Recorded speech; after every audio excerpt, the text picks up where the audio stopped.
ఈ గేమ్‌లో రూల్స్ ఇప్పుడు చూడండి. ఈ గ్రేప్స్‌లలో ఒక దాంట్లో అంటే కొన్ని దాంట్లో మనం చిల్లీ అనేది మిక్స్ చేసాము. ఇప్పుడు అవి తింటే మనకి కొంచెం కారంగా ఉంటాయి. దీంట్లో ఏమంటే మనం 10 తింటే దీంట్లో విన్ అవ్వాలి. చిల్లీ ఒకవేళ వచ్చినా వాటర్ తీసుకోకుండా మనం 10 తింటే ఈ గేమ్‌లో విన్ అవుతాం. లేకపోతే ఒకవేళ వాటర్ మనం గాని తీసుకుంటే గేమ్‌లో అనేది ఓడిపోతాం. చూద్దాం, ట్రై చేద్దాం. అండి ఫస్ట్ వన్ అనేది ట్రై చేస్తున్నాం. బాగా okay, this one sweet but this one try చేద్దాం. This one also sweet. Wait అలాగే. దిస్ వన్ చిల్లీ ఉంది లోపల ఫుల్.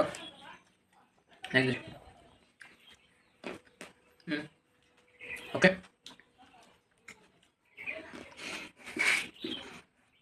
దీనిలో చిల్లీ ఉంది. నెక్స్ట్ వన్ ట్రై చేద్దామండి. ఇలా కుదరదు ఫుల్ అనేది.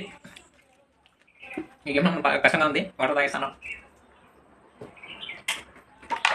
అయితే కాదు ట్రై చేసేదానికి. ఫుల్ రెడ్ చిల్లీ అనేది చాలా కష్టంగా ఉంది.